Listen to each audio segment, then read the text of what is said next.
know, that side that just goes fucking, there is no lines and you can't cross, so you're just fucking sinister sometimes and the world's on your fucking back. Sometimes it's just best to go.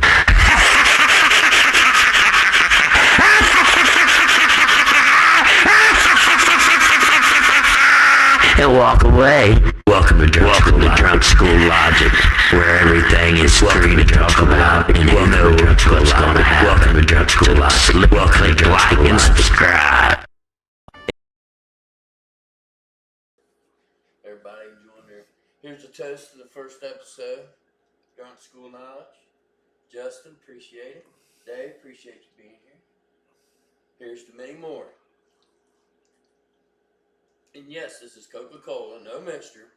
We're a non-alcoholic show. Coca-Cola on the rocks. Coca-Cola on the rocks, or cola. Because, you know, I don't know about that trademark infringements and stuff. Feel free to... Click like, subscribe, and tell Coke to give us a sponsor. Hell, we don't care. Feel free to sponsor us, Coca-Cola. This is kind of like pre-show, before show. We gotta get the guitar in tune before we actually try this shit. And me and Justin the other day, it took us 2 hours to tune a guitar. I don't know, it was because we was tuning what? You tuned it with the bass setting, and then I tuned it with the ukulele setting. We still never got it tuned. It's over back here by the Pegasus. We'll have to introduce the Pegasus at one point. Yeah, no string, bro. Last time I saw you do it. Oh, that was that haunted guitar. I told him to put that away like Annabelle now. Guitar. Oh yeah. Here we go. Oh, and dude, it was not to be fixed. Here's the story of a haunted guitar. I guarantee you, a death or something. That guitar is connected to something. I believe in that shit.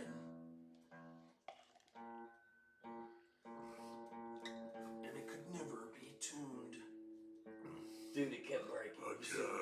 Then the whole guitar fell apart. I'm like, it's haunted. I'm done with it.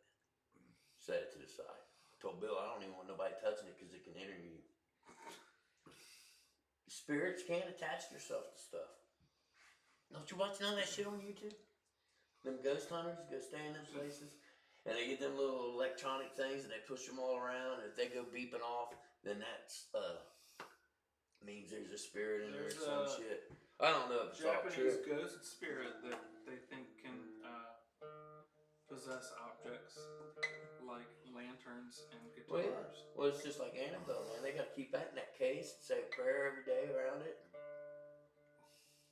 What do you think it's haunted by? That spirit, man. Didn't you hear the whole story on that?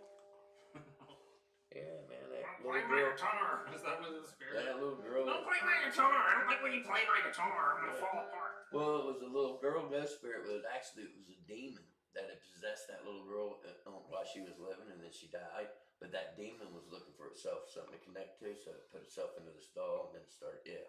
The whole story, everybody's watched Annabelle. The Conjuring, man. Watch that. So you get me sidetracked and I tune the wrong strings. And watch that. See, you know about that kind of stuff. I don't know about You didn't watch none of The Conjuring? It's all based on the Warrens, the actual ghost hunters. I don't know about that. I don't know about that shit. I know about comic books. Yeah, well, it's just paranormal, yeah. I watch a lot of YouTube, man. I know about ancient aliens. Well, that's where we all come from. I know about Bible stuff. Bible stuff. I know a little bit.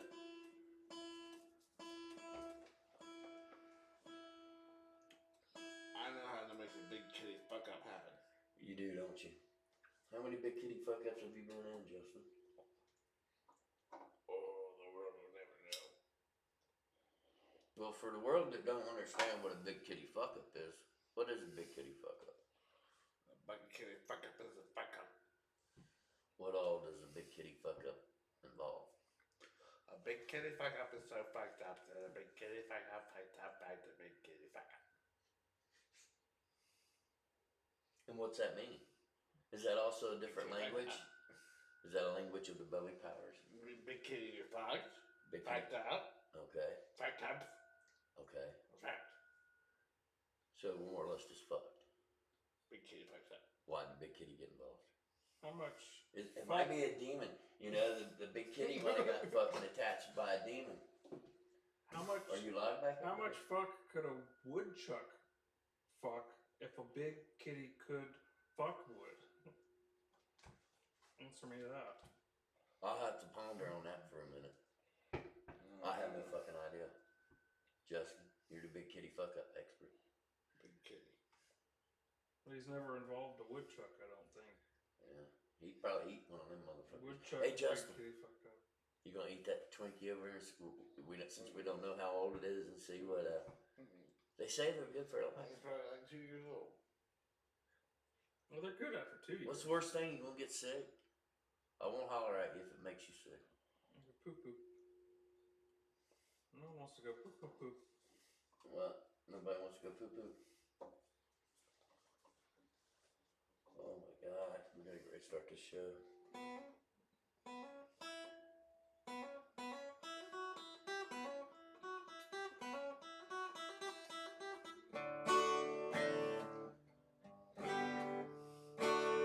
Big kitty fucker, coming down the road, loosen my load. Big kitty fucker, straight ahead, I seen a curve.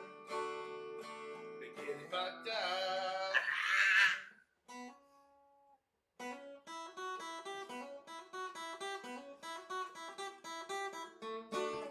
Something like that, fellas. All right.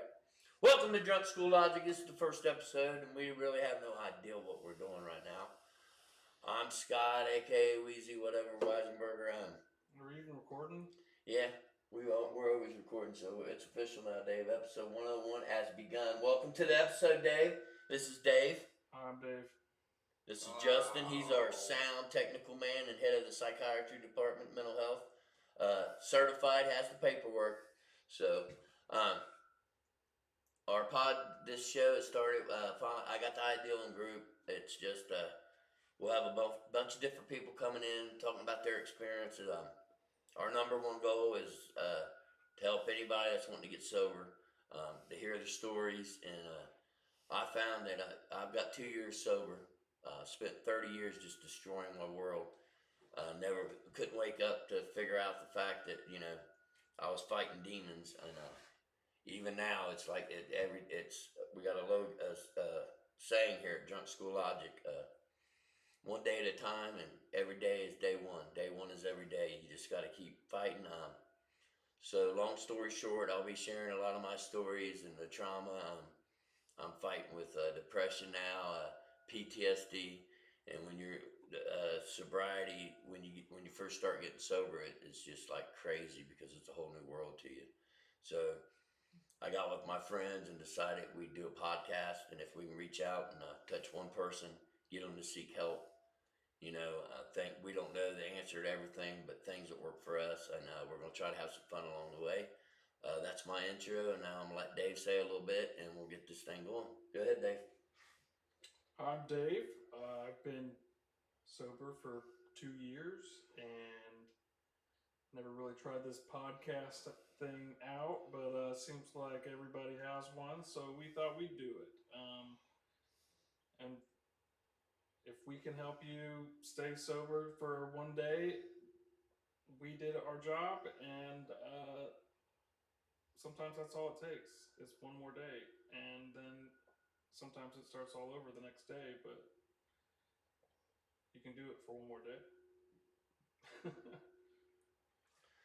All right, Justin, you got anything you want to say, or you just going to stay the quiet technical man? Big kitty. Big kitty fuck up. Justin's big kitty fuck up. He runs all our technical, and we're figuring all this stuff out. We got to get some headphones. But he's fought mental illness since he was young, and he's got a lot of experience with addiction, everything. So, and then we'll have guests, people from our group where I got help at to become sober. So, but in the meanwhile, we're just going to talk about new topics. Bring up any story. Dave, when he first got sober, I know from him sharing, he kind of got the assisted sober way, didn't you? Wanting an assistant by the Hamilton County Sure. Justice Center, kind of help you detox a little Been bit. to jail a couple times because of drinking alcohol, and it's not cool, and it had to happen more than it should have for me to have a wake up call. So Now, was that let's say, this last time, I mean, but how many DUIs did it take and everything else for you to realize that, hey, I shouldn't drink? I mean, million, you know. When did you really start drinking alcohol? I was 15. Like everybody else, just kind of experimenting, and then you found out you had a special taste for it, like what we was talking about earlier about the monkeys or whatever, or that you was talking about elephants to get drunk off of. I don't know. I tried bits of it. Oh, that was just some weird thing I heard, but I don't know if it's how true it is. But yeah, I don't know. Drinking was like the first thing. I don't know. Here's a stupid. What's theory. the first bad decision you made drinking? There we go. That's a good question. To start drinking. Which one? Well, that's what was it? You know, I don't know. There's a lot of them. there's too many. Getting behind the wheel of a car. Well, that's a big no-no. Yeah. What's the worst experience from drinking? What's your low? I mean, we all got different rock bottoms, that's for sure. And I probably got a million rock bottoms. And my rock bottom was like a mental breakdown. I didn't want to live no more. And then Waking up in jail again was really. That's a big eye opener, wasn't it? I mean, it should have been already, but Yeah. it took that last time. Like, oh fuck, I don't want to do this anymore. I've stopped. You know what I mean? Now, what's helped you stop? I mean, support. I mean, going to groups and stuff. I mean, I don't like a lot of the regular groups associated with addiction, but You like ours. I like. Which means you started there about the same time, so. Yeah, we've been going there for. And we're not even court ordered no more. Just about 2 Well, years. I was never You're court over ordered. 2 years. Not really, yeah. And I'm coming I up think I on got- 2 years. Let's see, let me break out my good old sober buddy. Kind of keeps you on your toes. Reminds you how sober you are and how important your sobriety is, because you can take that for granted, man. Once you stay sober so long, you think, you know, oh, I'm good, I got this. And then you watch somebody that's really fighting when they're first in addiction and they slip or something, and you realize how hard it is actually every day. I'm on day 742. So. I don't know the math, but So August, you need a sober buddy, Dave. August 2nd, 2020. August 2nd, 2020. So you're ahead of me by about 2 months. So.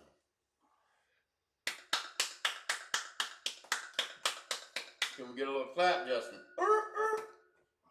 Can you do that eagle thing? Like a seal. Where's your sound? Sounds weird on the mic. Got a weird clangy sound. You want to say anything, Justin? Big kitty.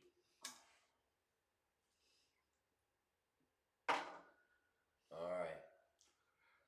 Alright, Dave, you want me to keep poking at you? I don't know. Poke at you? Oh yeah, you I can don't poke know at me all you want. I've got so much demand, yeah. I mean, we all grew up with different lifestyles, you know. And I had the best parents in the world. They taught me right from wrong. I've seen my dad drink maybe once or twice a year, but now I had some uncles, buddy. They partied off their wheels. I was the baby of 4, 3 older brothers, so it was a rough. I mean, I grew up in a totally different world. You know, there's a lot of things that was accepted for normalcy in my world that I grew up in. That's not even, you don't even talk about it now. You know, which I guess that shows how the world's growing. Like, I don't know. It's kind of, you know, fucked up, but it is what it is. So, but yeah, but my addictions, man, they started when I was young.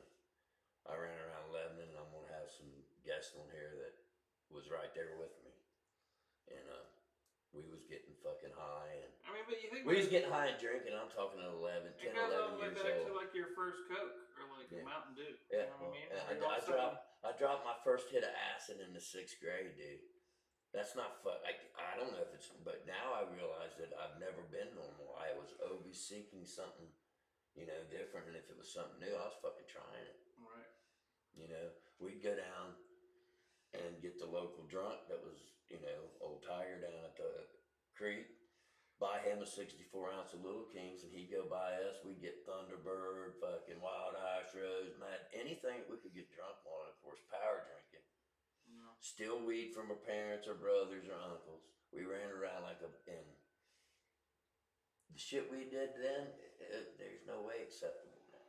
You know, I had friends that would run away and live in a box behind Connolly Square.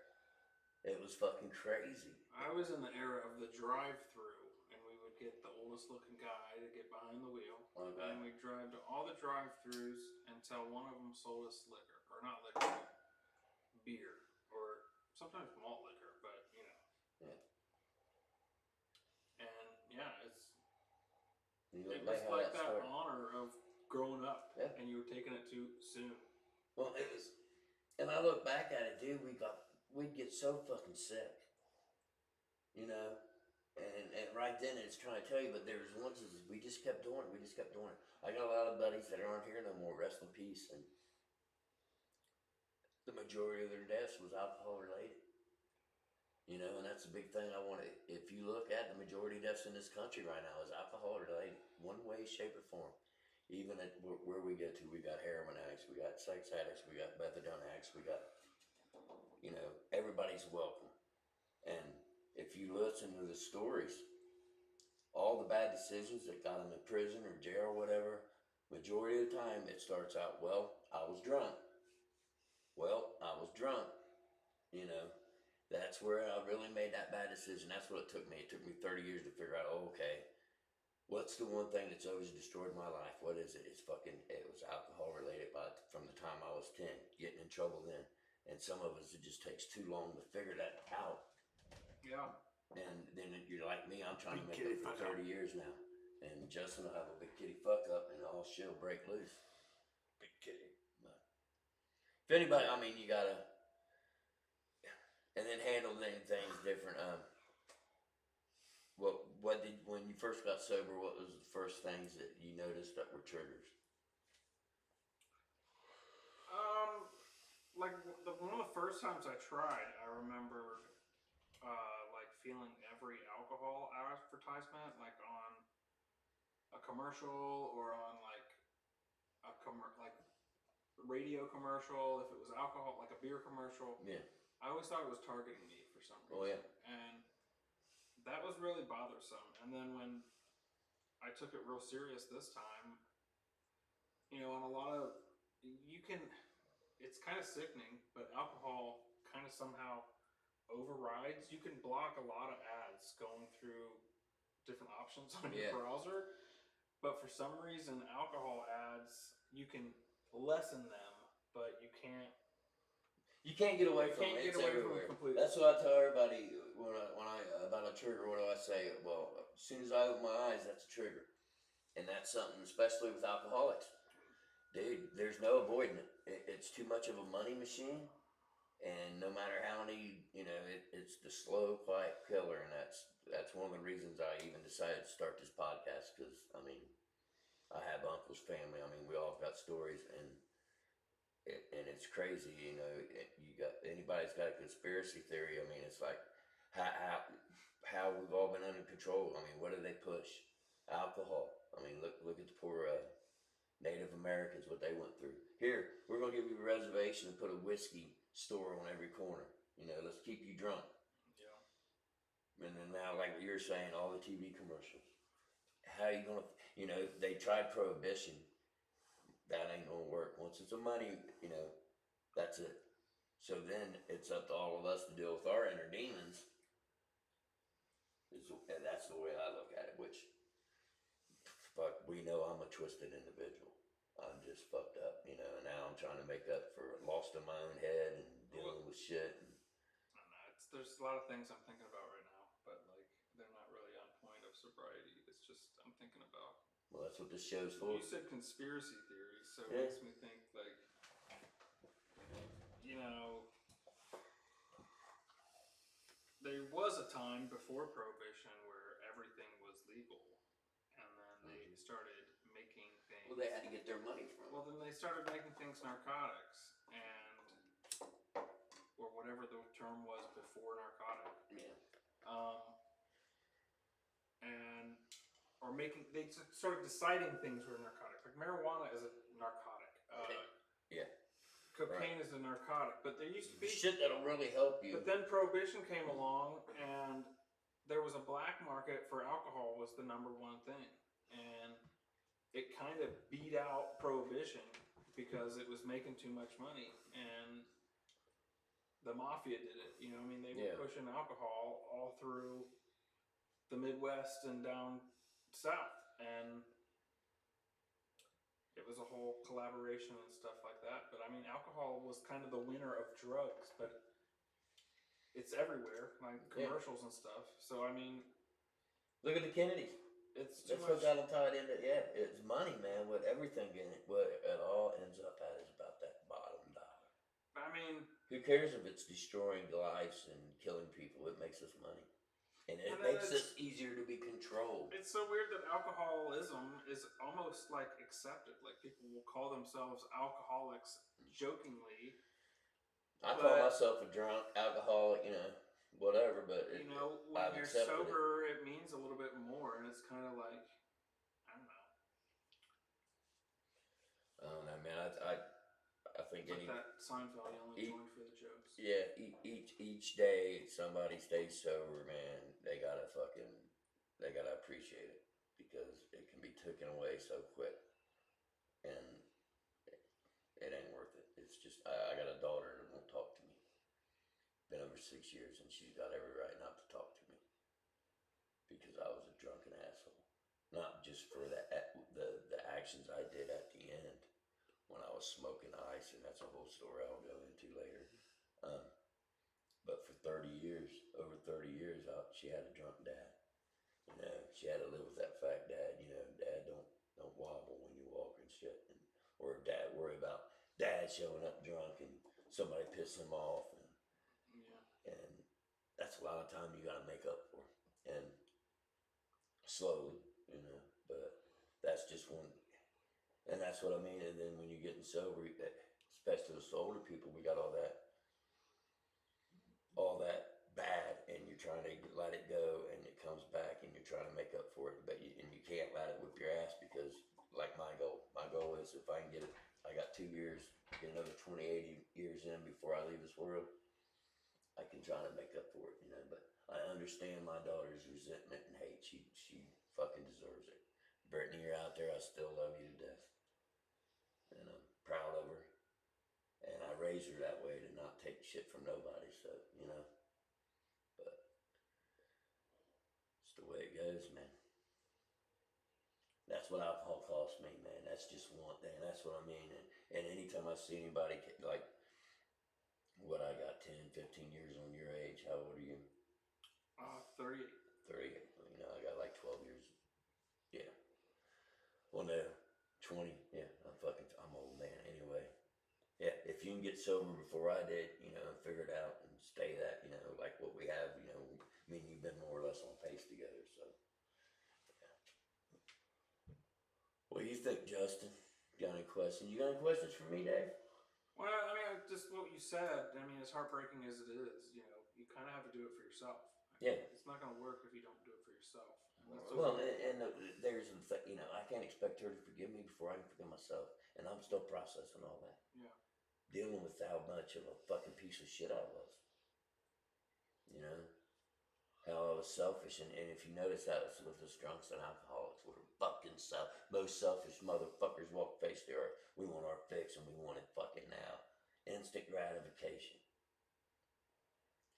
And that's where I love that first thought wrong, because you got to stop and breathe, man. And I do that with triggers. It's like, yeah, like what you were saying the other day. Man, I could have that drink, but I could have a sip of that. Yeah, it won't bother none. Yeah. You know, and next thing you know, and see, that's always me. I don't. I'm like 2+ years right now. Yeah, you don't throw I that. could have a sip of that. Yeah. Oh yeah. You're strong. You got this shit under control. No problem, right? Next thing you know, fucking 3-day bender, fucking wake up in fucking California and not even know how you got there. I've done that shit before. Woke up in fucking Maryland, didn't know how I got there. My aunt and uncle told me, my buddy, they said, your drunk ass is coming roaring in there about 3 o'clock in the morning. Me and him been out drunk and fucking had never even got home yet. Decided we wanted to go to Maryland, apparently. Yeah, man. Fucking. Where'd you go in Maryland? Went to see my family. I went to go see the ocean.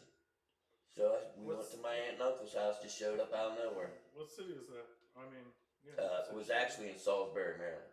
Right there, you go across the Bay Bridge, Eastern Shore. Beautiful. Ocean City. Is that like? I don't know. They're the water people. Yeah. You know, they flip you out. They'd be like, "That boat's a hell of a boat. You get 12 head on it." I'm like, "What the fuck you talking about? 12 head? What the fuck? Talking about 12 people?" I was like, "Whew." I mean, that's it.